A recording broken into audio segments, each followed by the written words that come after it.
Bonjour Alexis John. Bonjour. Donc aujourd'hui on va vous interviewer pour legeeksportif.com. Vous pouvez peut-être vous présenter pour nos lecteurs?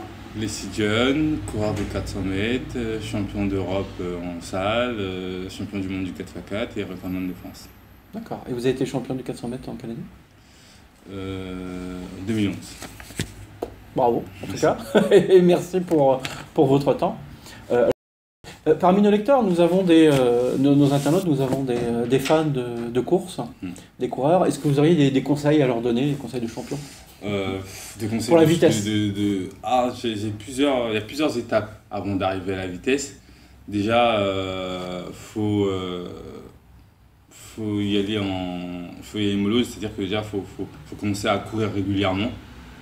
Et de temps en temps on commence à se mettre des petites accélérations, une fois, deux fois, pour voir comment le corps réagit. Il ne faut surtout pas se dire je fais un tour de footing et je cours vite parce qu'on risque de se faire mal aux muscles et tout ça. Il faut vraiment prendre le temps de faire les choses. La vitesse, ça prend du temps à venir, contrairement au foncier où quand on court régulièrement, le cardiaque il se met en place. La vitesse, c'est plus technique, on va dire. Donc moi, pour la vitesse, je dirais plutôt qu'il faut aller plus vers des personnes qui ont l'habitude d'entraîner sur la vitesse, plutôt que de faire de la vitesse de son côté comme ça. C'est pour ceux qui veulent faire de la pure vitesse, quoi. Ok. Et est-ce que vous pensez que des gens qui font leur running ou même du triathlon de temps en temps peuvent après... Oui, après ils peuvent le faire dans le sens où ils ont l'habitude de faire une activité sportive.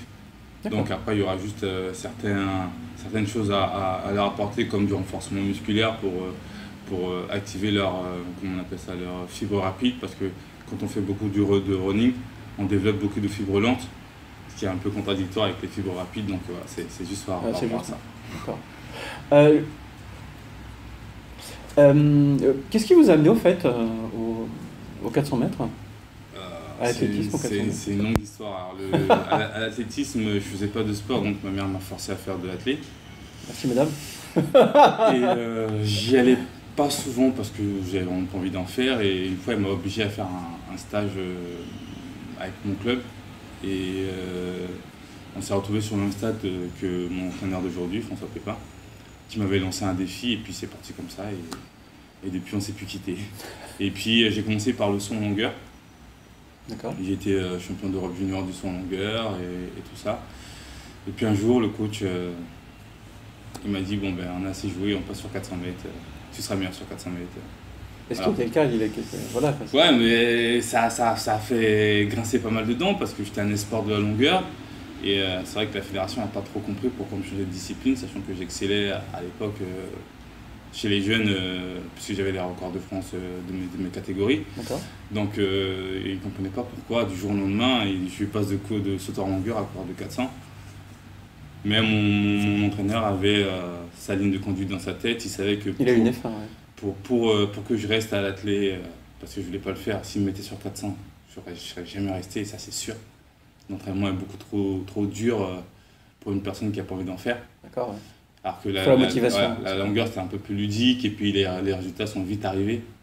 Puisque au bout de 2 mois d'athlétisme, je faisais 3e au championnat de France jeune. Donc ça m'a permis aussi de rester dans l'athlé, parce que quand on gagne, c'est toujours plus facile de rester que quand on perd. Il faut avoir la motivation, je pense, pour gagner. Une fois qu'on a gagné, on a encore plus de motivation. C'est un cercle vertueux. C'était ça. Et puis donc j'ai commencé le 400 à 22 ans. Et puis dès ma première année, on fait champion du monde du 4x4. Et puis moi je fais 4 points individuels. Donc j'ai eu un parcours assez spécial et j'ai eu beaucoup de chance. Et après, la fédération était sûrement très contente de voir vos résultats sur 400. Oui, c'est clair. Après, les résultats ont prouvé que mon coach avait raison. Est-ce que vous avez des trucs pour aider le coureur à récupérer après? Qu'est-ce que vous faites après une course? Il y a plusieurs choses à faire. On va commencer par du matériel. Pour récupérer, déjà, moi j'ai des chaussettes de contention. Ça permet, après une course où on a vraiment envoyé, où on a fait du lactique, ça permet un meilleur retour veineux.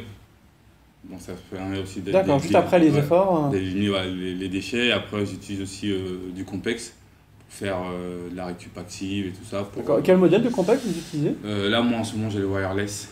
D'accord, c'est un sans bon fil. modèle, oui. Le sans fil, c'est le dernier. C'est le dernier, on essaie d'être la pointe. Hein. C'est le dernier. Et après, pour de la récup, il y a plusieurs choses aussi. Le bain froid.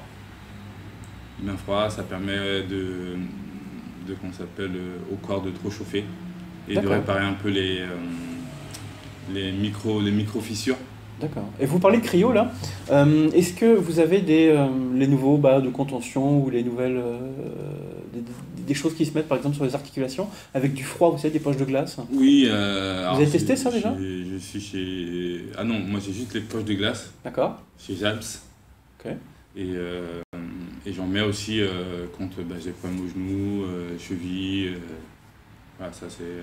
D'accord. La glace et l'athlète, de toute façon, on est amené à se rencontrer souvent. C'est ce que je dis toujours, si t'aimes pas la glace, sois pas athlète. Ça c'était vraiment... J'ai jamais entendu celle-là. On a toujours une poche de glace quelque part sur nous. Un athlète qui me dit qu'il a jamais une poche de glace sur lui, oui, c'est qu'il a... Super logique. C'est un monteur. Donc voilà, et puis récupérer si... Il y a aussi la récupération, tout simplement dormir. Quand on a fait un gros effort, la meilleure des récup, c'est se reposer. Et aussi l'alimentation. Vous avez quelque chose, un objet technologique pour mesurer la qualité de votre sommeil ou pas? Non, ça pas encore. D'accord, pas encore. Heureusement, parce que je dors un peu, j'ai un sommeil très léger, donc... D'accord. Je vois qu'il y a écrit ASICS sur votre t-shirt. Ouais. C'est votre équipementier? Oui, alors ASICS, j'ai eu la chance d'être avec eux dès le départ. C'est comme mon coach, j'ai le même coach depuis 17 ans. J'ai les mêmes 17 ans chez ASICS? Ouais. D'accord. 16 ans chez ASICS, c'est le même coach depuis 17 ans. Ok. C'est eux qui m'ont fait confiance quand j'avais pas de performance et je débutais l'athlétisme.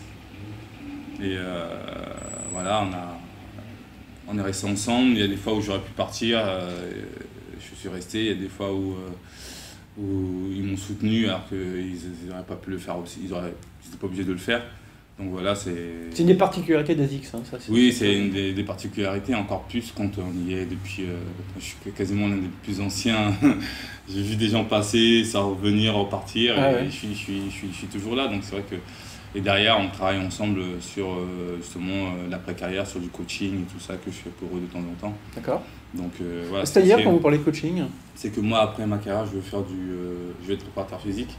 Préparateur physique, d'accord. Donc eux, ils me permettent de temps en temps sur leurs clients, leurs gros clients qui ont besoin, par exemple certains magasins ont besoin de faire un événement sur du coaching global avec des journalistes et tout ce qui s'ensuit. Et bien avec Marc Rakil, on travaille ensemble pour leur faire des séances de coaching. Ah, intéressant. Voilà. D'accord. Donc ils font appel à nous sur ces événements-là et je pense qu'on est quand même crédible. Oui, pour le moins, oui. Parce qu'on est quand même le plus crédible du monde pour ça, oui. Donc voilà, c'est aussi ça qui est intéressant de travailler avec un sponsor comme ASICS et qui est là depuis le début avec moi. D'accord. En chaussures, forcément, vous avez des ASICS. Qu'est-ce que vous conseillez? Qu'est-ce que vous avez pour faire des perfs? Toutes les gammes, je vous dirais toutes les gammes d'ASICS sont bien. Maintenant, il faut savoir ce qu'on fait. Votre dernier grand rendez-vous, vous aviez laquelle? Dernier grand rendez-vous. Je ne saurais pas vous dire. Là, en ce moment, je porte la Zaraka, mais les gens ils vous diront que c'est pas la chaussure la plus adéquate pour faire. La Zaraka, faites voir. Ouais.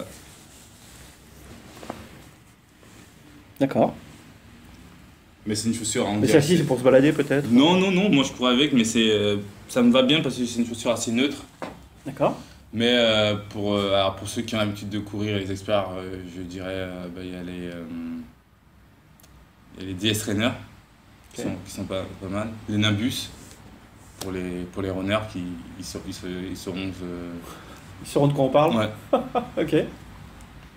Et pour ceux qui ont l'habitude aussi, il y a la gamme 33 où il y a plusieurs modèles adaptés aux différentes courses qu'on veut faire.